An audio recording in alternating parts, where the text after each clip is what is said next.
Welcome to being bankers. This is Sandhya and आज का जो हमारा टॉपिक है ये रहेगा ऑपरेशनल एस्पेक्ट ऑफ केवाईसी के ऊपर। इसका जो फर्स्ट पार्ट है हम ऑलरेडी डिस्कस कर चुके हैं। अगर आपने वो वीडियो नहीं देखी है तो काइंडली प्लीज़ पहले वो वीडियो ज़रूर देखिएगा, तभी आप पार्ट 2 के साथ लिंक कर पाओगे। ठीक है, तो स्टार्ट करते हैं फिर आज का session. It's about operational aspect of KYC.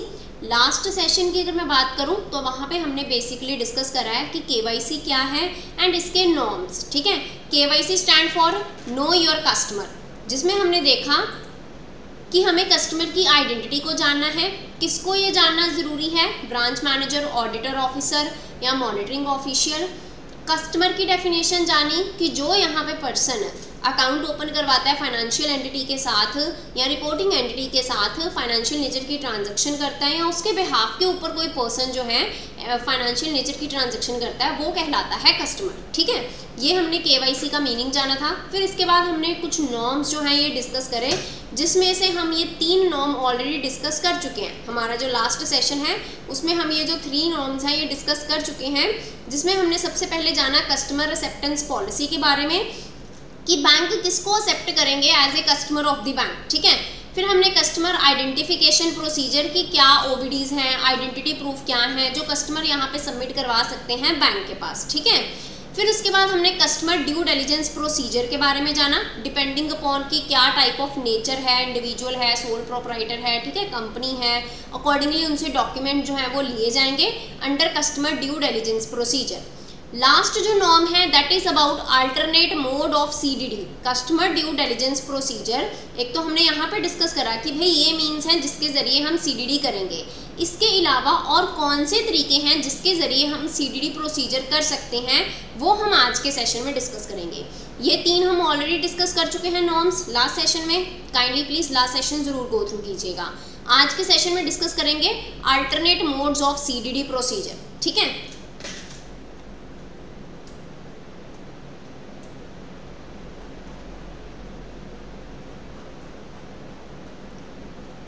तो यहाँ से हम जो टॉपिक है, लास्ट जो हमने टॉपिक डिस्कस करा था ये हमने डिस्कस करा है मॉनिटरिंग के रिलेशन में। ठीक है, पीरियोडिक अपडेशन के रिलेशन में कि जो कस्टमर हैं डिपेंडिंग अपॉन कि हाई रिस्क कस्टमर है, मीडियम रिस्क है या लो रिस्क है, अकॉर्डिंगली यहाँ पे जो केवाईसी है वो होगा। ठीक है, हाई रिस्क है तो हर 2 साल के बाद, कम से कम हर 2 साल के बाद, मीडियम रिस्क है तो हर 8 सालों के बाद, एंड लो रिस्क है तो हर 10 साल के बाद यहाँ पे क्या है केवाईसी अपडेशन होगा। एंड ये डिपेंड करता है कि कस्टमर की प्रोफाइल क्या है। ये जो पीरियोडिक अपडेशन है ये डिपेंड करता है कस्टमर की प्रोफाइल क्या है, इंडिविजुअल कस्टमर है, अदर देन इंडिविजुअल है, जैसे आपका कंपनी पार्टनरशिप फर्म हो गया। ठीक है, और क्या क्या मेजर्स हैं जो हमने लेने हैं, लाइक पैन कार्ड के रिलेशन में किस तरीके से हमने जो वेरीफाई करना है, जो डॉक्यूमेंट सबमिट करवाए जाएंगे कस्टमर की तरफ से। ठीक है, फिर हमने देखा कि जो पैन कार्ड या फॉर्म 60 है ये कस्टमर को क्या करवाना पड़ेगा, सबमिट करवाना पड़ेगा। तो लास्ट टॉपिक हमने ये डिस्कस करा था। अभी हम स्टार्ट करते हैं alternate modes of CDD procedure के साथ, कस्टमर ड्यू डिलिजेंस प्रोसीजर के साथ। अभी अल्टरनेट मोड्स की ज़रूरत ही क्यों पड़ी? ऑलरेडी एक सेट प्रोसीजर है, उसी के साथ क्यों नहीं चल रहे? ये चीज़ की ज़रूरत पड़ ये जो टाइप है या अल्टरनेट मोड्स क्यों इंट्रोड्यूस करे गए? सो दैट कि हम जो लार्ज अमाउंट है ना, लार्ज नंबर ऑफ कस्टमर है उनको कवर कर पाएँ, एंड जो कस्टमर डिस्टेंट प्लेसेस पे रहते हैं, ठीक है, दूर हैं, जहाँ पे बैंक है वहाँ से बहुत दूर हैं, डिस्टेंट लोकेशंस पे रहते हैं, उनका सीडीडी प्रोसीजर अच्छे से हो पाए, इस पर्पस को, इस ऑब्जेक्टिव को अचीव करने के लिए जो अल्टरनेट मोड्स हैं ये इंट्रोड्यूस करें। अल्टरनेट मोड्स में हमें देखने को मिलेगा CDD by third party, video based customer identification process and digital KYC. ठीक है, तीनों मोड्स ध्यान में रखिएगा। CDD by third party, objective क्या था अल्टरनेट मोड्स लाने का? सो दैट कि हम लार्ज नंबर ऑफ कस्टमर जो है, ये की इंपॉर्टेंट वर्ड है, इसको ध्यान में रखिएगा कि हमें ज़रूरत ही क्यों पड़ी अल्टरनेट मोड्स लाने की जब ऑलरेडी एक सेट प्रोसीजर है। तो सो दैट कि हम लार्ज नंबर ऑफ कस्टमर जो है वो कवर कर पाएँ, एंड जो कस्टमर डिस्टेंट लोकेशंस पे रहते हैं उनको भी हम कवर कर पाएँ। कौन से यहाँ पे 3 अल्टरनेट मोड्स हैं? CDD by third party, video based customer identification process and digital KYC. ठीक है, तो 1 बाय 1 करके डिटेल में डिस्कस करते हैं। सबसे पहले अगर मैं यहाँ पे बात करूँ सीडीडी बाय थर्ड पार्टी, तो यहाँ पे थर्ड पार्टी अपॉइंट करी जाएगी कस्टमर ड्यू डिलिजेंस प्रोसीजर के लिए। ठीक है, ये थर्ड पार्टी से जो इन्फॉर्मेशन है 2 दिन के अंदर अंदर कलेक्ट करनी है। ये थर्ड पार्टी ने जो भी इन्फॉर्मेशन कलेक्ट करी, जो भी रिकॉर्ड्स हैं इनके पास, ठीक है, इनसे 2 दिन के अंदर अंदर ये जो रिकॉर्ड्स हैं, इन्फॉर्मेशन है, ये कलेक्ट करनी है। अगर आप सेंट्रल KYCR से ले रहे हो इन्फॉर्मेशन तो उनसे भी 2 दिन के अंदर अंदर आपने इन्फॉर्मेशन कलेक्ट करनी है। ये सेंट्रल KYC रिकॉर्ड्स बेसिकली हैं क्या, हम लेटर ऑन डिस्कस करेंगे आज ही के सेशन में, ठीक है। अभी के लिए सिर्फ ध्यान में रखिएगा कि अगर यहाँ पे CDD प्रोसीजर करा जा रहा है, इसके ज़रिए इन्फॉर्मेशन कलेक्ट करी जा रही है, तो 2 दिन के अंदर अंदर इन्फॉर्मेशन कलेक्ट कर ली जाएगी, चाहे थर्ड पार्टी से या सेंट्रल KYC रिकॉर्ड रजिस्ट्री से, ठीक है। देयर आफ्टर जो इन्फॉर्मेशन यहाँ पे कलेक्ट करी गई है, बैंक ने ये प्रॉपरली अश्योर करना है कि जो इन्फॉर्मेशन हम कलेक्ट कर रहे हैं वो एडिक्वेट है, जो भी आइडेंटिफिकेशन डेटा हम ले रहे हैं या जो भी अदर डॉक्यूमेंट्स हैं वो एडिक्वेट हैं, ठीक है, जो भी हमने यहाँ पे कलेक्ट करे थर्ड पार्टी से। थर्ड पार्टी ने ये सारी चीज़ें जो हैं या ये नॉर्म्स जो हैं इनके साथ कंप्लाई करना है। सबसे पहला नॉर्म क्या होगा कि भाई जो रूल्स हैं, रेगुलेशन है, उसके अकॉर्डिंग इन्होंने काम करना है, ठीक है।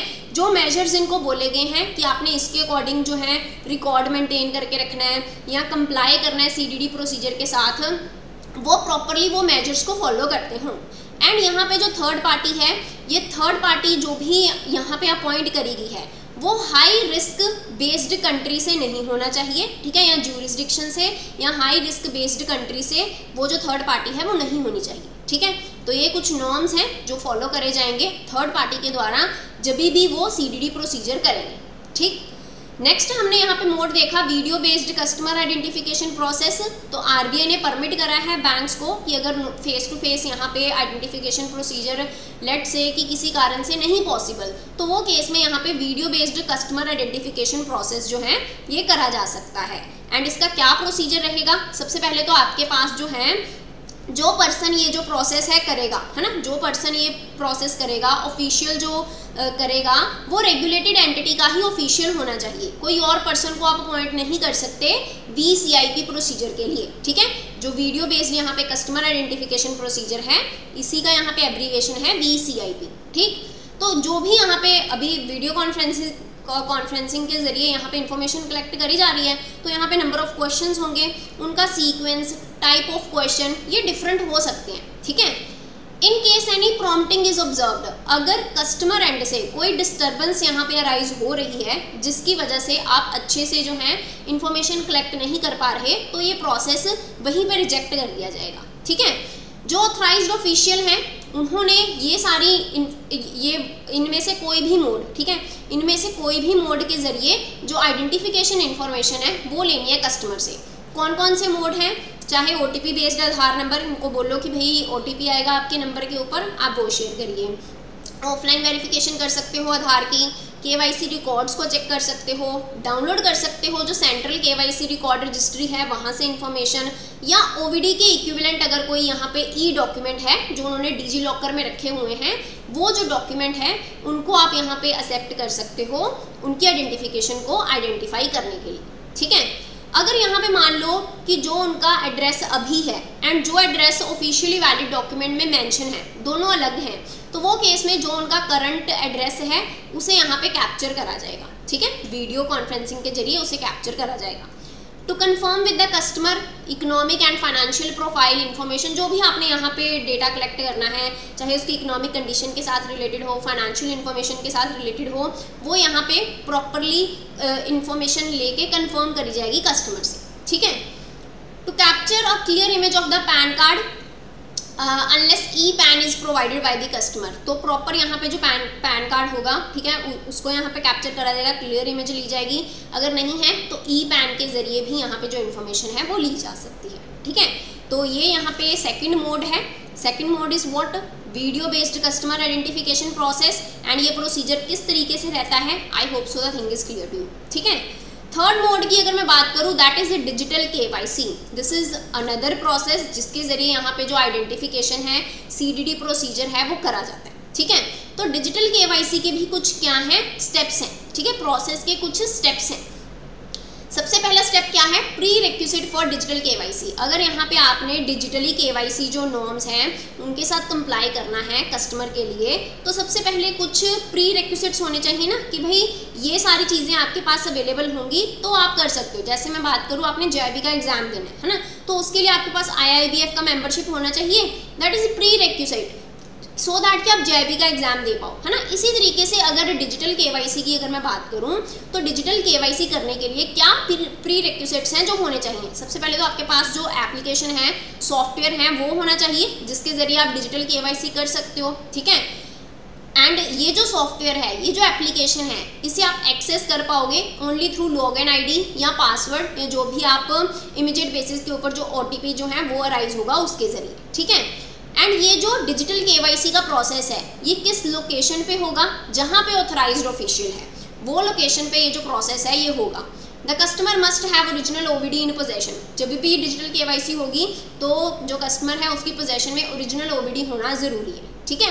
OBD stand for officially valid document. 6 OBDs हैं, कौन कौन से हैं आप कमेंट बॉक्स में बताइएगा, ठीक है। जो हमने फर्स्ट पार्ट है ऑपरेशनल एस्पेक्ट ऑफ केवाईसी, इसमें हमने डिस्कस करा है कि कौन कौन से 6 OBDs हैं, ठीक है। Do comment in the comment box, ठीक। सेकंड, यहाँ पे अगर मैं स्टेप की बात करूँ, that is relating with KYC process with the customer. पहला तो हो गया प्री रिक्विजिट्स, है ना, कि ये चीज़ें होंगी तब आप डिजिटल केवाईसी कर पाओगे। Second one is KYC process with the customer. सबसे पहले कस्टमर की लाइव फोटोग्राफ ली जाएगी, ठीक है। Live photograph of the customer should be embedded in the customer application form. And जब भी ये फोटोग्राफ ली जाएगी तो कुछ कंडीशंस हैं, जैसे कि बैकग्राउंड जो है वो वाइट होना चाहिए, ठीक है। एंड कोई और पर्सन जो है वो फोटोग्राफ फ्रेम में नहीं आना चाहिए, ठीक है। कोई भी आप प्रिंटेड या वीडियोग्राफ्ड फोटोग्राफ कैप्चर नहीं करोगे, ठीक। प्रॉपर वाटरमार्क जो है वो लगाना है रीडेबल फॉर्म में। प्रॉपर यहाँ पे जो यूनिक एम्प्लॉई कोड है, डेट है कि कितनी डेट है, month, year, time stamp proper, कितना टाइम, इतने घंटे हुए, इतने मिनट, इतने सेकंड, ठीक है। ये प्रॉपरली शो होने चाहिए जब कैप्चर करी जाएगी लाइव फोटोग्राफ, ठीक है। Live photograph of the original OBD ये भी ली जाएगी, ठीक। तो सेकंड स्टेप यहाँ पे क्या है, केवाईसी प्रोसेस विद कस्टमर में कौन कौन से स्टेप्स हैं, आई होप सो क्लियर हो गया, ठीक है। Third step is post capture of photograph and information. तो जब आपने प्री रिक्विजिट्स कर लिए, आपने जो है प्रोसेस कर लिया कस्टमर के साथ, उसके बाद आप क्या करोगे, वेरीफाई करोगे ना कि भाई जो इन्फॉर्मेशन मैंने कलेक्ट करी है एंड जो इन्फॉर्मेशन यहाँ पे कस्टमर एप्लीकेशन फॉर्म में है क्या दोनों सेम है। तो यहाँ पे क्या करा जाएगा, इन्फॉर्मेशन को वेरीफाई करा जाएगा, ठीक है। Live photograph of the customer, उसे मैच करा जाएगा जो फोटो डॉक्यूमेंट में है, ठीक है। जो OBD है उनमें अगर कोई फोटो है उसके साथ उसे मैच करा जाएगा, ठीक। ये प्रॉपरली चेक करा जाएगा कि जो कस्टमर एप्लीकेशन फॉर्म है, जो भी मैंडेटरी फील्ड हैं, क्या वो प्रॉपरली फिल करी गई हैं कि नहीं करेगी। OTP मैसेज जो है ये सेंड करा जाएगा कस्टमर के अपने मोबाइल नंबर पे एंड वेरीफाई करी जाएंगी डिटेल्स। लाइव फोटोग्राफ होगी यहाँ पे, ऑथराइज्ड ऑफिशियल जो भी डिजिटल केवाईसी कर रहे हैं उनकी भी यहाँ पे लाइव फोटोग्राफ होगी, ठीक है। जो ऑथराइज्ड ऑफिसर हैं, जो भी यहाँ पे ट्रांजैक्शन ID है, रेफरेंस ID है, कस्टमर की फ्यूचर रेफरेंस के लिए ये इन्फॉर्मेशन उसको प्रोवाइड करी जाएगी, ठीक है। जब सक्सेसफुली आपने वेरीफाई कर लिया तो जो ऑथराइज्ड ऑफिशियल हैं डिजिटली साइन करेंगे यहाँ पे कस्टमर एप्लीकेशन फॉर्म को, एंड उसका जो प्रिंट है वो रखेंगे and get signature thumb impression of the customer, scan and upload the scan in the system. तो प्रॉपर यहाँ पे सक्सेसफुल वेरिफिकेशन के बाद जो ऑथराइज्ड ऑफिशियल हैं वो डिजिटली साइन करेंगे कस्टमर एप्लीकेशन फॉर्म जो है उसका एक प्रिंट रखेंगे अपने पास। जो कस्टमर की थंब इम्प्रेशन है या साइन है उसको यहाँ पे टाइमली अपलोड करा जाएगा सिस्टम में, ठीक है। एंड जो ओरिजिनल हार्ड कॉपी है ये कस्टमर को दी जाएगी, ठीक। तो ये थर्ड स्टेप है, post capture of photograph and information. तो डिजिटल केवाईसी में हमने 3 स्टेप देखे। सबसे पहला प्री रिक्विजिट्स क्या है डिजिटल केवाईसी का, फिर केवाईसी प्रोसेस विद कस्टमर, फिर हमने देखा post capture of photograph and information, ठीक है। तो ये 3 मोड्स थे, alternate mode for CDD by third party, video based customer identification process and digital KYC, ठीक है। आई होप सो क्लियर हो गया। नेक्स्ट जो टॉपिक है that is relating with wire transfer. Wire transfer basically क्या है, जब पैसा एक कंट्री से दूसरी कंट्री में भेजा जाता है, ठीक है, इलेक्ट्रॉनिकली यहाँ पे भेजा जाता है, उसे ही आप लोग बोलते हो वायर ट्रांसफर, ठीक है, उसे ही कहा जाता है वायर ट्रांसफर। हमने जब मनी लॉन्ड्रिंग वाला चैप्टर करा है वहाँ पे भी डिस्कस करा है कि किस तरीके से मनी लॉन्ड्रिंग के प्रोसेस में ब्लैक मनी को वाइट मनी करा जाता है थ्रू वायर ट्रांसफर। ठीक है, तो वायर ट्रांसफर बेसिकली क्या है, जहाँ पे हम पैसा मूव करवाते हैं electronically from one bank account to another. ठीक है, that is basically known as wire transfer. ठीक, अभी यहाँ पे इनहेरेंट रिस्क होगा जब अगर आप एक बैंक अकाउंट से दूसरे बैंक अकाउंट में जो पैसा है वो जो है पैसा जो है वो ट्रांसफ़र हो रहा है, डेफिनेटली रिस्क राइज होगा। तो वो रिस्क को मिटिगेट करने के लिए कि वो रिस्क ना हो, यहाँ पे कुछ नॉर्म्स हैं जिसके साथ कंप्लाई करा जाएगा। क्या नॉर्म्स हैं?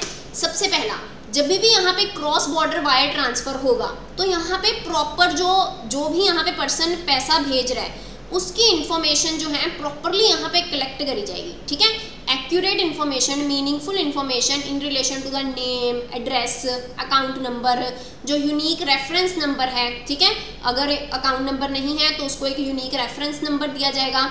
ये प्रॉपरली यहाँ पे जो इन्फॉर्मेशन है ये यहाँ पे कलेक्ट करी जाएगी। ठीक है, एंड ये जो है क्रॉस बॉर्डर वायर ट्रांसफ़र ये अप्लाई नहीं होगा जहाँ पे दोनों पार्टीज, चाहे मैं रिमिटर की बात करूं या बेनिफिशियरी की, जो पैसा रिमिट कर रहा है वो रिमिटर, जिसको पैसा मिल रहा है वो बेनिफिशियरी, अगर ये दोनों बैंक्स या फाइनेंशियल इंस्टीट्यूशन हैं तो वहाँ पे इस तरीके का ट्रांसफ़र जो है ये एप्लीकेबल नहीं होगा। ठीक है, देन डोमेस्टिक वायर ट्रांसफ़र, अगर यहाँ पे कोई ट्रांजेक्शन जिनकी वैल्यू 50,000 से ज़्यादा है, ठीक है, वो केस में जो ओरिजिनेटर की इन्फॉर्मेशन है वो यहाँ पे प्रॉपरली कलेक्ट करनी है बैंक्स ने। अगर डोमेस्टिक वायर ट्रांसफ़र है, विद इन द कंट्री ही आप ट्रांसफ़र कर रहे हो, क्रॉस बॉर्डर एक कंट्री से दूसरी country.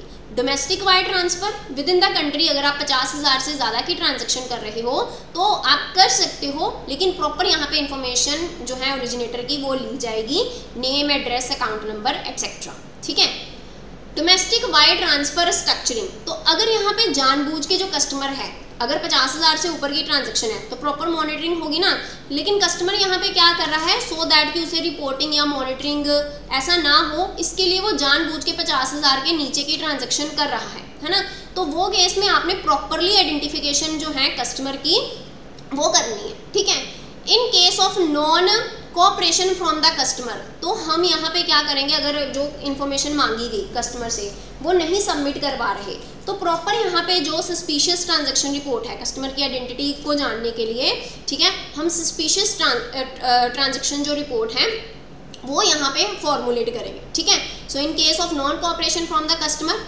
Effort shall be made to establish his identity, कि उसकी आइडेंटिटी को जाना जाए, एंड सस्पिशियस ट्रांजैक्शन रिपोर्ट जो है शैल फॉर ऑल वायर ट्रांसफ़र, जितनी भी यहाँ पे जो वायर ट्रांसफ़र रहेंगी ऐसे कस्टमर की, तो डेफिनेटली फिर सस्पिशन क्रिएट होगा ना कि जानबूझ के जो कस्टमर है वो ऐसी चीज़ें कर रहा है, तो सस्पिशियस ट्रांजैक्शन रिपोर्ट जो है ये प्रॉपर प्रिपेयर होगी। ठीक है, जो ओरिजिनेटर की इन्फॉर्मेशन है इसे संभाल के रखा जाएगा, सो दैट कि अगर यहाँ पे रिक्वायरमेंट हो, ठीक है, FIUND को अगर आपने वो इन्फॉर्मेशन प्रोवाइड करनी हो तो आप कर पाओ। ठीक है, तो जो ओरिजिनेटर की इन्फॉर्मेशन है उसे कम से कम 5 साल तक जो है यहाँ पे प्रिजर्व करके रखना है। ठीक है, role of intermediary bank, intermediary bank जो जब एक बैंक से दूसरे बैंक में यहाँ पे ट्रांसफ़र करा जाएगा, सो दैट कि स्मूथली वो ट्रांसफ़र हो सके, यहाँ पे हमें जो है इंटरमीडियरी बैंक का रोल देखने को मिलता है। ठीक है, a bank that is intermediary in chain of wire transfer should ensure कि जो भी इंफॉर्मेशन है यहाँ पे ओरिजिनेटर की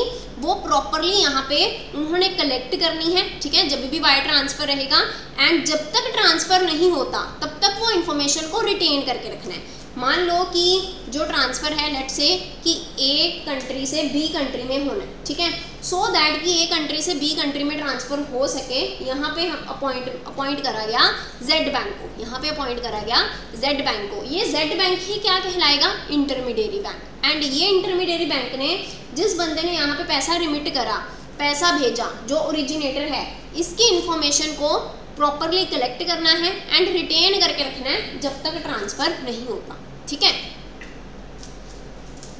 तो ये था वायर ट्रांसफ़र के रिलेशन में नॉर्म्स जिनको ध्यान में रखना है, सो दैट कि जो रिस्क है, रिस्क इनहेरेंट है वायर ट्रांसफ़र के केस में, वो यहाँ पे मिटिगेट करा जा सके। ठीक है, next is other operations and regulation. इसके अलावा और कौन कौन से रूल्स एंड रेगुलेशन हैं जिनके साथ कंप्लाई करना है, सो दैट कि जो मनी लॉन्ड्रिंग या टेरर फाइनेंसिंग का रिस्क है इसे मिटिगेट करा जा सके। सबसे पहला issue and payment of demand draft.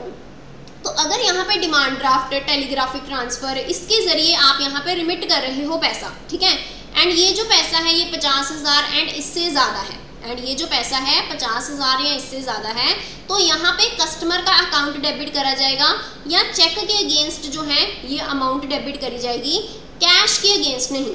जैसे अगर कोई ट्रांजैक्शन रहती है ना, तो ट्रांजैक्शन के केस में हमें डबल एंट्री सिस्टम देखने को मिलता है। जैसे मान लो कि मैंने कोई मशीनरी परचेज करी, ठीक है, मैंने कोई एसेट परचेज करा, तो मशीनरी अकाउंट में क्या करती, डेबिट। मान लो मैंने कैश का परचेज करा, टू कैश, इस तरीके से ट्रांजैक्शन जो है मैं डाल दूँ, ठीक है। मान लो 50,000 की मैंने मशीनरी ली, 50,000 यहाँ पे कर दूंगी डेबिट, 50,000 मेरे से कैश गया, उसको कर दूंगी क्रेडिट, डेबिट क्रेडिट। यही चीज़ यहाँ पे बताई गई है कि यहाँ पे जो डेबिट होगा या तो वो कस्टमर का अकाउंट डेबिट होगा या चेक के अगेंस्ट होगा, and not against the cash payment, ठीक है, and not against the cash payment, ठीक।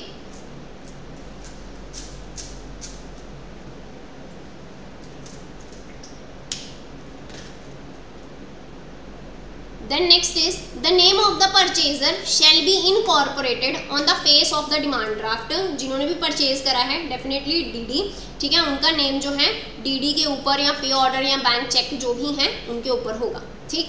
Next, period for presenting payment instrument. तो 3 मंथ्स का टाइम पीरियड रहता है, ठीक है। जब आपके चेक्स की अगर मैं बात करूँ तो 3 मंथ्स के बाद एक्सपायर हो जाते हैं ना, तो 3 मंथ्स का यहाँ पे टाइम पीरियड है। Collection of account payee check. तो अकाउंट पेई चेक के केस में पहली बात तो ये कि जो अकाउंट पेई चेक हैं ये कलेक्ट करे जाएंगे ओनली इन केस ऑफ पेई कॉन्स्टिट्यूएंट, किसी और पर्सन के बिहाफ के ऊपर कलेक्ट नहीं करे जाएंगे, ठीक है। सबसे पहली बात, जो अकाउंट पेई चेक हैं ये चेक को कलेक्ट करा जाएगा पेई कॉन्स्टिट्यूएंट के लिए, ना कि किसी और पर्सन के लिए, ठीक है। बैंक्स जो हैं they are permitted to collect account payee cheque अगर अमाउंट 50,000 से एक्सीड नहीं करती, ठीक है। Account payee check collect कर सकते हैं अगर अमाउंट 50,000 से एक्सीड नहीं कर सकती। किनके लिए, कोऑपरेटिव क्रेडिट सोसाइटी के लिए। अगर यहाँ पे अकाउंट पे ही कोऑपरेटिव क्रेडिट सोसाइटी है तो ये केस में banks are permitted to collect account payee check अगर उनकी अमाउंट 50,000 से कम है तो, ठीक है। Then operation of bank account and money mules. तो मनी लॉन्ड्रिंग की एक्टिविटी में ना कई बारी मैं बात करूँ इंटेंशनली या अनइंटेंशनली कुछ पर्सन जो हैं वो इन्वॉल्व होते हैं। मोस्टली अनइंटेंशनली ही यहाँ पे जो पर्सन है उनका यूज़ करा जाता है, ठीक है। इनोसेंट पीपल होते हैं जिनका यूज़ करा जाता है ये मनी लॉन्ड्रिंग की एक्टिविटी के लिए, ठीक है। ये क्रिमिनल एक्टिविटीज़ के लिए उनका यूज़ करा जाता है, ठीक है। उन्हीं को बोलते हैं मनी म्यूल्स। जो क्रिमिनल्स हैं, criminal gain illegal access to deposit account by recruiting third party. यहाँ पे हमने कितने केसेस जो हैं हमें देखने को मिलते हैं, फिशिंग का केस, आइडेंटिटी थेफ्ट, स्मिशिंग, है ना। आपने सुना होगा कि SMS के ज़रिए जो है थेफ्ट हुआ, है ना। फ़ोन के ज़रिए हमें कितने सारे जो हैं ल्योर करने के लिए फ़ोन कॉल्स आते हैं कि भाई इतना अमाउंट क्रेडिट हो गया आपके अकाउंट में, इतने की लॉटरी लगी है ना, ये चीज़ें। तो यहाँ पे जो क्रिमिनल्स हैं ना बेसिकली क्या करते हैं, किसी थर्ड पर्सन को अपॉइंट करते हैं ये सारी एक्टिविटीज़ करने के लिए। कई बार तो वो जो थर्ड पर्सन है वो तो इंटेंशनली सो दैट कि उसको भी कुछ बेनिफिट हो, इंटेंशनली एक्टिविटीज़ में इन्वॉल्व होते हैं। कई बार उनकी इंटेंशन नहीं होती, उन्हें पता भी नहीं होता कि उनका यूज़ ये एक्टिविटी के लिए हो रहा है, ठीक है। तो वो कहलाते हैं मनी म्यूल्स, ठीक। These accounts are then used to launder the proceeds of fraud schemes like phishing, identity theft। जैसे हमने मनी लॉन्ड्रिंग के केस में डिस्कस करा था कि पर्सन ने कितने बंदों के अकाउंट ओपन करवा दिए, है ना, या बेनामी अकाउंट जो है वो ओपन करवाए जाते हैं। पर्सन को पता ही नहीं होता कि भाई मेरे नाम के ऊपर मेरा ID यूज़ करके ये जो अकाउंट है ये ओपन करा गया एंड ये अकाउंट के ज़रिए ये ट्रांजैक्शंस हो रही हैं, ये काम हो रहा है, पता ही नहीं होता, ठीक है। वो कहलाते हैं मनी म्यूल्स, ठीक है। कई बारी यहाँ पे जो इंटेंशनली वो करते हैं, ठीक है, इंटेंशनली ये एक्टिविटी में इन्वॉल्व होते हैं सो दैट कि उनका भी कुछ बेनिफिट हो। कई बारी ये जो पर्सन है थर्ड पार्टी है ये इनोसेंट पीपल होते हैं, ठीक है। So this is about money mules. Then quoting of PAN. तो इनकम टैक्स रूल 114B के अकॉर्डिंग यहाँ पे कस्टमर ने पैन, अगर पैन नहीं है तो फॉर्म 60 सबमिट करवाना है, ठीक है। Then selling third party product, हमें पता है कि जो बैंक है थर्ड पार्टी प्रोडक्ट सेल करते हैं ना, इंश्योरेंस, म्यूचुअल फंड, है ना, ये सेल करते हैं। तो जब भी यहाँ पे बैंक एक्ट करेंगे एज ए एजेंट, जब भी थर्ड पार्टी प्रोडक्ट जो है वो सेल करेंगे, तो वो केस में उन्होंने ये सारी चीज़ों को ध्यान में रखना है, ठीक है, ये नॉर्म्स को ध्यान में रखना है। सबसे पहले अगर यहाँ पे कोई वॉक इन कस्टमर है, उसका अकाउंट नहीं है, ठीक है, बैंक में कोई वॉक इन कस्टमर है, कोई सर्विस लेनी है, उसने यहाँ पे ट्रांजैक्शन करी 50,000 से ज़्यादा, तो प्रॉपर ने आपने वेरीफाई करना है प्रॉपर वे में उसकी आइडेंटिटी को, ठीक है। ट्रांजैक्शन डिटेल्स एंड रिकॉर्डेड जो रिलेटेड रिकॉर्ड्स हैं इन्हें प्रॉपरली मेंटेन करके रखना है, ठीक। जो AML सॉफ्टवेयर है should be capable of capturing, generating and analyzing alert for the purpose of filing a cash transaction या suspicious transaction report in respect of such transaction। तो जो यहाँ पे एंटी मनी लॉन्ड्रिंग सॉफ्टवेयर है वो इतना capable होना चाहिए कि आप प्रॉपरली, है ना, प्रॉपरली यहाँ पे कैप्चर कर पाओ, जनरेट कर पाओ, एनालाइज कर पाओ, ठीक है, अलर्ट्स को किस पर्पज़ के लिए, कैश ट्रांजेक्शन रिपोर्ट फाइल करने के लिए, सस्पिशियस ट्रांजेक्शन रिपोर्ट फाइल करने के लिए। अगर यहाँ पे ट्रांजैक्शंस हैं 50,000 या 50,000 से ज़्यादा, चाहे अकाउंट होल्डर की बात करूँ चाहे वॉक इन कस्टमर की बात करूँ, तो ये केस में ये चीज़ अश्योर करनी है कि डेबिट क्या होगा, कस्टमर का अकाउंट या फिर चेक के अगेंस्ट, कैश के अगेंस्ट नहीं होगा, ठीक है। एंड प्रॉपरली यहाँ पे जो पैन है कस्टमर का उसे ऑब्टेन करना है, वेरीफाई करना है, ठीक है। This is about selling third party product. Then at par check facility avail by cooperative bank. At par का मतलब क्या होता है, नॉर्मली 3 चीज़ें हमें देखने को मिलती हैं, ठीक है। जब भी हम शेयर्स की बात करते हैं ना, तब हमें ये वैसे देखने को मिलते हैं ये वर्ड्स, जब भी हम शेयर्स की बात करते हैं, शेयर्स खरीदते हैं मार्केट से, है ना, तो 3 चीज़ें हमें देखने को मिलती हैं, at par, at discount, at premium, ठीक है। मैं सिर्फ मीनिंग समझा रही हूँ आपको एट पार का, ठीक है, फिर आप लिंक कर पाओगे एट पार चेक फैसिलिटी, ठीक। एट पार का मतलब यहाँ पे क्या हुआ, मान लो कि 100 का शेयर है, ठीक है, एंड 100 रुपीज़ में ही आपको मिल रहा है, ये तो हो गया एट पार। एट डिस्काउंट का मतलब मान लो 100 रुपीज़ का शेयर है लेकिन आपको अभी मार्केट में 90 रुपीज़ का मिल रहा है, डिस्काउंट हो गया, ठीक है। मान लो 100 रुपीज़ का शेयर है एंड उसकी वैल्यू इतनी अच्छी है, गुडविल इतनी अच्छी है, कंपनी की रेपुटेशन इतनी अच्छी है कि अभी वो मार्केट में कितने का मिल रहा है, 110 का मिल रहा है, ज़्यादा का मिल रहा है ना, तो ये हो गया एट प्रीमियम। कम का मिले तो डिस्काउंट, जितने का है उतने का मिले तो वो रहता है at par. Getting my point. तो at par check facility avail by cooperative bank. At par का मतलब अभी यहाँ पे क्या हुआ कि कोई भी यहाँ पे एक्स्ट्रा चार्जेस नहीं लिए जाएंगे, जो यहाँ पे पेयर है वो ऑलरेडी बेयर करेगा सारे एक्सपेंसेस या चार्जेस जो भी हैं, ठीक है। जो यहाँ पे वहाँ पे अमाउंट लिखी होगी एज इट इज़ एग्जैक्ट जो अमाउंट है वो मिलेगी, ठीक है, कोई यहाँ पे बैंक चार्जेस आपको नहीं देने पड़ेंगे। तो जो कोऑपरेटिव बैंक हैं उन्होंने प्रॉपरली एश्योर करना है फॉलोइंग मेजर्स जब भी at par check facility utilise कर रहे हैं कोऑपरेटिव बैंक्स, ठीक है। सबसे पहला तो उन्होंने अपने यूज़ के लिए ये जो चेक फैसिलिटी है एट पार, इसका यूज़ करना है। अगर यहाँ जो भी यहाँ पे अकाउंट होल्डर हैं प्रॉपरली उन्होंने KYC नॉर्म के साथ कंप्लाई करना है। And all transaction of 50,000 and more should be debit to their accounts. अगर वॉक इन कस्टमर हैं against cash for less than 50,000 per individual, ठीक है। वॉक इन कस्टमर के केस में कैश के अगेंस्ट कर सकते हो फॉर लेस देन 50,000, लेकिन अगर 50,000 से ज़्यादा है तो यहाँ पे जो अकाउंट है वो ही डेबिट होगा, ठीक। तो ये है at par check facility avail by cooperative banks, ठीक है। Then next is a central KYC record registry. तो CKYCR बेसिकली क्या है, जहाँ पे डेटा जो है वो सारा स्टोर है एंड आपको अगर वो डेटा चाहिए कस्टमर के रिलेशन में तो आप वो जो डेटा है वो आप ले सकते हो, ठीक है।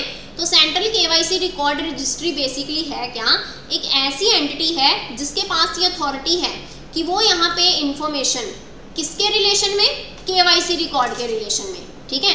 KYC रिकॉर्ड के रिलेशन में इंफॉर्मेशन को रिसीव कर सकते हैं, स्टोर करके रख सकते हैं, संभाल के रखना है वो इंफॉर्मेशन को, रिट्रीव जब भी चाहिए होगा तो रिट्रीव कर सकते हैं वो इंफॉर्मेशन को, ठीक है। ऐसी एंटिटी जिसके पास ये अथॉरिटी है कि वो KYC रिकॉर्ड के रिलेशन में यहाँ पे इंफॉर्मेशन को रिसीव, स्टोर, सेफगार्ड करके रख सकते हैं डिजिटल फॉर्म में, फिजिकल फॉर्म में नहीं, डिजिटल फॉर्म में, वो कहलाएगा आपका CKYCR, ठीक है। तो ये कीवर्ड्स हैं, बस इसको ध्यान में रखो, ठीक है। कीवर्ड्स हैं, बस इसको ध्यान में रखो। क्या कीवर्ड्स हैं, एक ऐसी एंटिटी जिसके पास ये अथॉरिटी है कि केवाईसी रिकॉर्ड को डिजिटल फॉर्म में अपने पास संभाल के रख सकते हैं, वो है आपका CKYCR, ठीक है। एंड ऐसी अथॉरिटी इनको दी किन्होंने है, गवर्नमेंट ऑफ इंडिया ने, ठीक है। आपको पूछा जा सकता है स्टेटमेंट फॉर्म में कि अथॉरिटी प्रोवाइड करेगी RBI के द्वारा। जब भी KYC आएगा तो डेफिनेटली स्ट्राइक करेगा कि भाई RBI ने ही असाइन करा होगा ये अथॉरिटी। तो गवर्नमेंट ऑफ इंडिया ने यहाँ पे ऑथोराइज्ड करा है सेंट्रल रजिस्ट्री को कि वो एक्ट कर सकता है एक्ट कर सकता है फंक्शन ऑफ दी CKYCR, ठीक है। सेंट्रल रजिस्ट्री की जब भी मैं बात करूँ तो सेंट्रल रजिस्ट्री यहाँ पे सरसई, सेंट्रल रजिस्ट्री मतलब यहाँ पे सरसई, जहाँ पे सारी इंफॉर्मेशन जो है कैप्चर होगी KYC के रिलेशन में। CERSAI stand for securitisation central registry sharing with the security, यहाँ पे एक वर्ड मिसिंग है, विद द सेंट्रल रजिस्ट्री,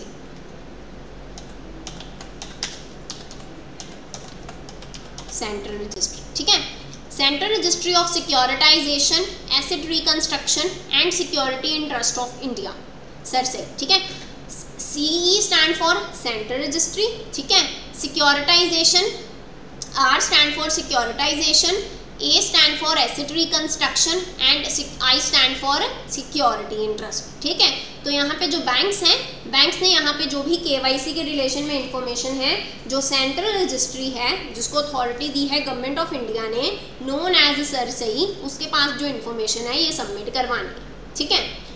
यहाँ पे एक वर्ड है KYC आइडेंटिफायर, ठीक है, KYC आइडेंटिफायर। तो KYC आइडेंटिफायर का मतलब क्या है, यहाँ पे यूनिक नंबर या कोड जो है ये असाइन करा जाता है कस्टमर को by the central KYC record registry, जिस कोड के ज़रिए हम जो आइडेंटिटी है कस्टमर की वो आइडेंटिफाई करते हैं, ठीक है, उसे ही बोलते हैं KYC आइडेंटिफायर। KYC आइडेंटिफायर है क्या, इट्स अ यूनिक नंबर और कोड जो असाइन करा गया है एक कस्टमर को, ठीक है। Next is about monitoring of transaction. So regular basis के ऊपर मॉनिटरिंग ऑफ ट्रांजैक्शन रहेगा, depending upon high risk customer है। आपको पता चल जाएगा जब आप मॉनिटरिंग ऑफ ट्रांजैक्शन करोगे ना, तो आपको क्या चीज़ पता चलेगी, risk profile of the customer पता चलेगा कि भाई ये कस्टमर जो है ये हाई रिस्क कैटेगरी में आ रहा है, ये मीडियम रिस्क में आ रहा है, ये लो रिस्क में आ रहा है, ठीक है। तो मॉनिटरिंग का ये फ़ायदा है। ऑब्जेक्टिव ऑफ ट्रांजैक्शन मॉनिटरिंग क्या है, सो दैट की जो ऑब्लिगेशन है कि आपने यहाँ पे इंफॉर्मेशन जो है FIUIND को देनी है ना, कि भाई ये हमारे हाई रिस्क कस्टमर हैं, ये हमारे लो रिस्क कस्टमर हैं, ये हमारे मीडियम रिस्क कस्टमर हैं। अगर आप मॉनिटरिंग करोगे तभी कर पाओगे। तो ये ऑब्जेक्टिव है मॉनिटरिंग का कि आप यहाँ पे फर्निश्ड कर पाओ prescribed information to the FIUIND, ठीक है, financial intelligence unit of India. Transactions and suspicious transactions, transaction basically normally अगर मैं बात करूँ तो सेल, परचेज, प्लेज का अगर केस है, ठीक है, एंड इसमें अगर आप कोई अकाउंट ओपन करवा रहे हो, डिपॉजिट करवा रहे हो, विड्रॉ करवा रहे हो, सेफ डिपॉजिट फैसिलिटी ले रहे हो, ठीक है, कोई अमाउंट रिसीव करी जा रही है, पे करी जा रही है, लीगल आइडेंटिटी क्रिएट करी जा रही है, दैट इज़ बेसिकली ट्रांजेक्शन, ठीक है, that is basically transaction. And suspicious transaction basically क्या रहता है, जिस ट्रांजैक्शन के ऊपर आपको डाउट क्रिएट हो, है ना, सस्पिशन क्रिएट हो, ऑन रीजनेबल ग्राउंड्स आपको लगे कि भाई ये चीज़ जस्टिफाइड है, ये जस्टिफाइड नहीं है, ठीक है, आप प्रॉपर रैशनल के साथ काम करो, है ना, वो चीज़ के साथ। अगर आपको रैशनैलिटी में लैक लग रहा है तो वो बेसिकली सस्पिशन क्रिएट करता है। ऐसी ट्रांजैक्शन क्या कहलाती हैं, सस्पिशियस ट्रांजैक्शन। एंड ये ट्रांजैक्शन के रिलेशन में STR रिपोर्ट जो है ना, suspicious transaction report with in 7 days submit करवानी होती है, किनको, FIUIND को, ठीक है, किनको, FIUIND, ठीक। Then next is record management. तो प्रॉपर यहाँ पे कितने टाइम पीरियड तक रिकॉर्ड्स जो हैं उन्हें प्रिजर्व करा जाएगा। तो जो भी यहाँ पे नेसेसरी रिकॉर्ड्स हैं बैंक एंड कस्टमर के बीच में, उन्हें कम से कम 5 साल तक यहाँ पे प्रिजर्व करके रखा जाएगा, ठीक है, चाहे डोमेस्टिक रिकॉर्ड है, चाहे इंटरनेशनली कोई ट्रांजेक्शन हुई है, वो रिकॉर्ड्स को 5 साल, कम से कम 5 साल तक जो है वो यहाँ पे मेंटेन करके रखा जाएगा, ठीक है। एंड आइडेंटिटी के रिलेशन में अगर जो रिकॉर्ड हैं उन्हें प्रिजर्व करके रखना है कम से कम 5 साल, ठीक है। जब भी रिलेशनशिप एंड हो या अकाउंट क्लोज करवाए कस्टमर, वो दिन से लेके 5 साल तक जो उसके रिकॉर्ड्स हैं उन्हें प्रिजर्व करके रखना है, ठीक है। Make available the identification records and transaction data to the competent authority. अगर यहाँ पे जो डेटा है वो अगर चाहिए, ठीक है, अथॉरिटी को जिसके पास ये, जैसे मान लो सेंट्रल रजिस्ट्री की ही अगर मैं बात करूँ, चाहे मैं बात करूँ FIUIND की ही बात करूँ, है ना, अगर उनको डेटा चाहिए तो आप उनको ये डेटा प्रोवाइड कर पाओ, ठीक है। Introduce a system of maintaining proper record of transaction, कि आपने इतने टाइम तक रिकॉर्ड जो है मेंटेन करके रखना है, ये प्रॉपरली प्रेस्क्राइब करा गया है PMLA रूल्स के अंदर। PMLA रूल्स 2005 का जो रूल 3 है उसमें ये प्रॉपरली बताया गया है कि आपने प्रॉपर रिकॉर्ड जो है ये मेंटेन करके रखने, ठीक है। So this is about record management, ठीक। तो अभी हम कुछ क्वेश्चन जो हैं वो डिस्कस करते हैं, जो हमने कल सेशन कल का जो टॉपिक है वो डिस्कस करा पार्ट 1 में, एंड जो आज डिस्कस करा है पार्ट 2 में। तो दोनों के साथ रिलेटेड कुछ क्वेश्चन जो हैं ये हम डिस्कस करते हैं, सो दैट कि थोड़ा रिवीजन हो जाए, ठीक है, रिवीजन पर्पज़ के लिए। तो सबसे पहला question, customer acceptance policy of a bank should state that the bank will not open an account. तो कस्टमर एक्सेप्टेंस पॉलिसी में बेसिकली क्या होता है कि आप किसको एक्सेप्ट करोगे as a customer of the bank. Definitely जो प्रॉपर आइडेंटिटी डॉक्यूमेंट देगा, है ना, प्रॉपरली यहाँ पे जो डॉक्यूमेंट्स हैं, रूल्स एंड रिक्वायरमेंट है उसके साथ कंप्लाई करेगा, ठीक। तो आपने बताना है कि कौन सी ऑप्शन यहाँ पे करेक्ट है। Which is operated by a third person on behalf of the account holder for a professional intermediary for its a client in benami name without a PAN card. So do let me know the correct answer for question number 1। Comment box में comment जरूर कीजिएगा कि आपको कौन सा option यहाँ पे correct लग रहा है, ठीक है। तो customer acceptance policy of a bank should state that bank will not open an account in benami name, ठीक है, फिक्टिशियस नेम, फेक नेम के ऊपर उन्होंने यहाँ पे अकाउंट ओपन नहीं करना। आप किसी अकाउंट होल्डर के बिहाफ के ऊपर कर सकते हो, कोई प्रोफेशनल इंटरमीडियरी है फॉर इट्स क्लाइंट उनके लिए कर सकते हो। विदाउट पैन कार्ड भी करा जाता है, क्यों, क्योंकि वो OBD का पार्ट नहीं है, ठीक है, क्योंकि वो OBD का पार्ट नहीं है, ऑफिशियली वैलिड डॉक्यूमेंट नहीं है।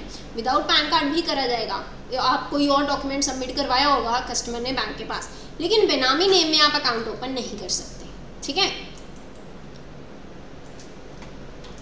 बेनामी नेम का मतलब मैं अगर यहाँ पे और क्लैरिफाई करूँ, जैसे मान लो कि कोई पर्सन है, उन्होंने अपना, मान लो कि गेट कीपर है, ठीक है, गेट कीपर के बिहाफ के ऊपर यहाँ पे अकाउंट ओपन करवा दिया, एंड ट्रांजैक्शन वो अपनी कर रहा है पर्सन, लेकिन अपने गेट कीपर के बिहाफ के ऊपर अकाउंट ओपन करवाया, तो ये अकाउंट कहलाता है बेनामी नेम अकाउंट। ऐसे अकाउंट ओपन करने, ठीक है, प्रॉपर वेरिफिकेशन के साथ आपने अकाउंट ओपन करना है। Then next is know your customer regulation have been introduced in financial transaction under which of the following regulation।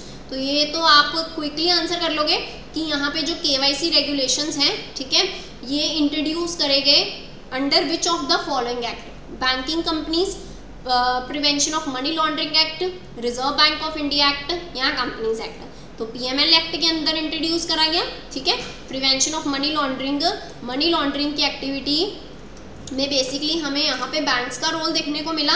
तो मनी लॉन्ड्रिंग को प्रिवेंट करने के लिए डेफिनेटली वो जो बैंक्स का रोल है ना, उसको भी यहाँ पे कम करना पड़ेगा, तो वो प्रॉपरली काम करें, उसके लिए यहाँ पे फिर क्या इंट्रोड्यूस करा गया था, KYC। तो यहाँ पे जो KYC नॉर्म्स हैं हमें देखने को मिले अंडर PMLA एक्ट, ठीक है। Then what is the primary objective of KYC procedure in financial institution.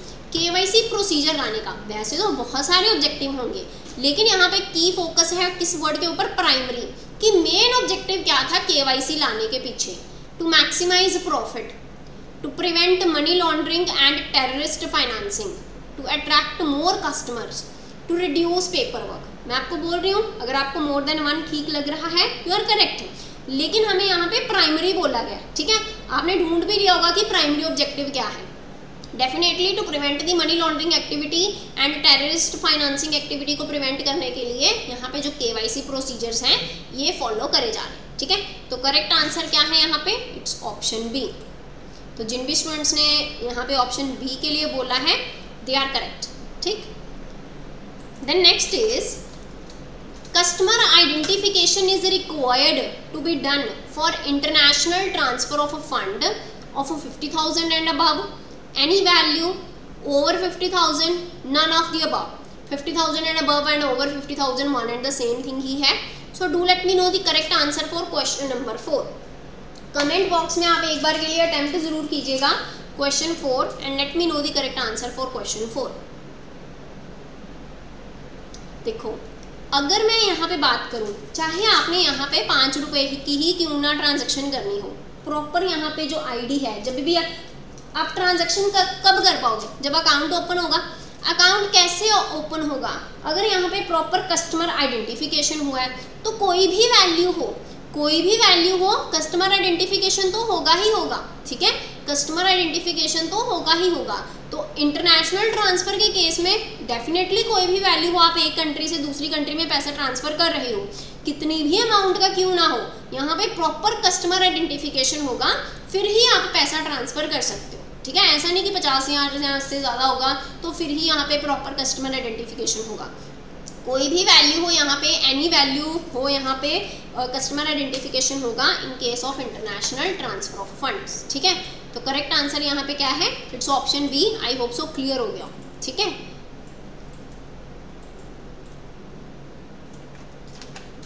Now move on to next.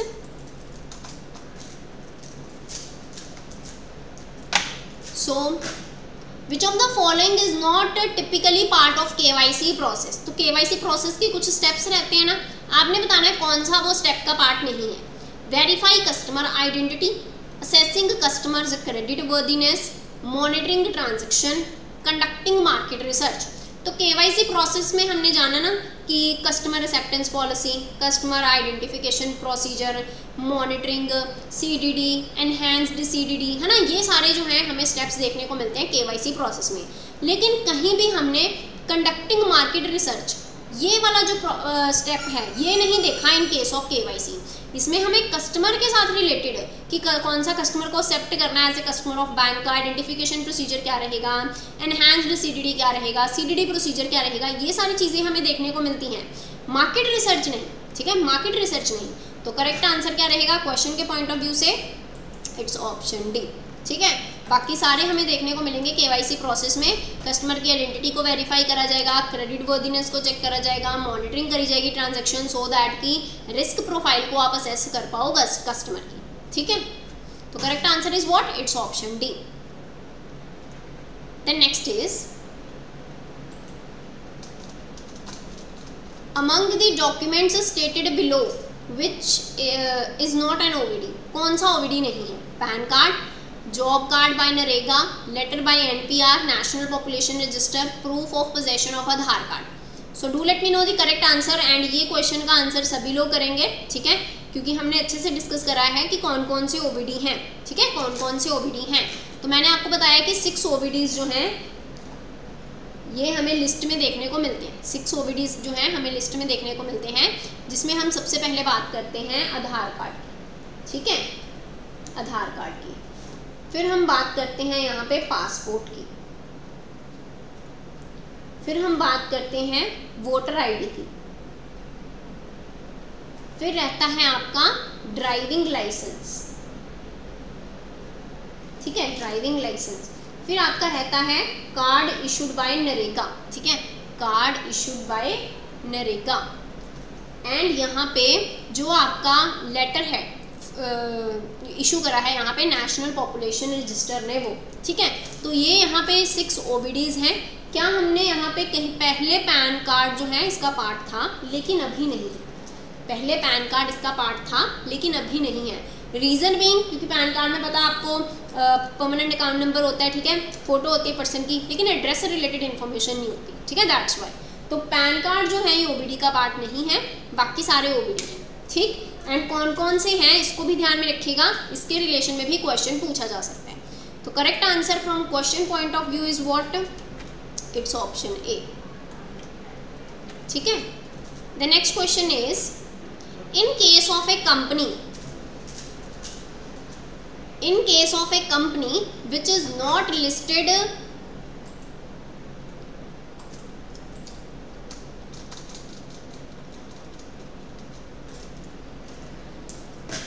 in case of a company which is not listed, any individual with holding more than a share capital is a beneficial owner. 15%, 10%, 30%, 25%। तो ये जो topic है ना beneficial owner के relation में, ये हमने कल वाला जो सेशन है उसमें डिस्कस करा है, ठीक है।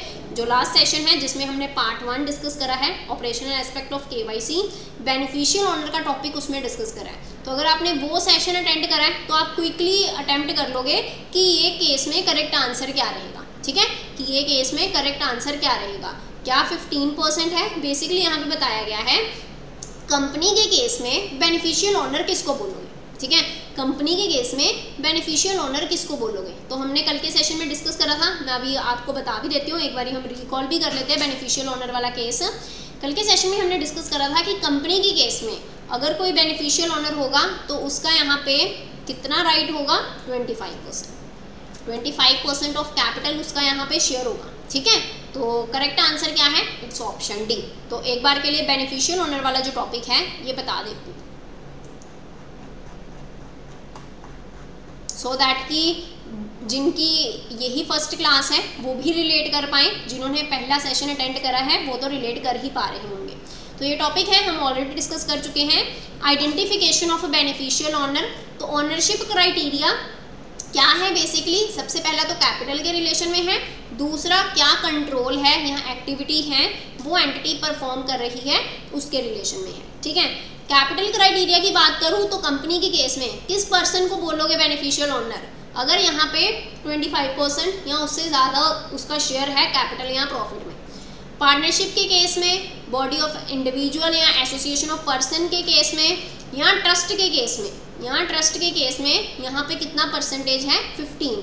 हो सकता है ना आपको ट्रस्ट के केस में पूछ लिया जाए कि क्या परसेंटेज है बेनिफिशियल ओनर की, हो सकता है आपको पार्टनरशिप के केस में पूछ लिया जाए कि बताओ क्या परसेंटेज है बेनिफिशियल ओनर की। तो partnership, body of individual, trust के केस में 15%, कंपनी के केस में बेनिफिशियल ओनर का क्या है, कितना यहाँ पे परसेंटेज होगा, कम से कम प्रॉफिट्स में या कैपिटल में 25%, ठीक है।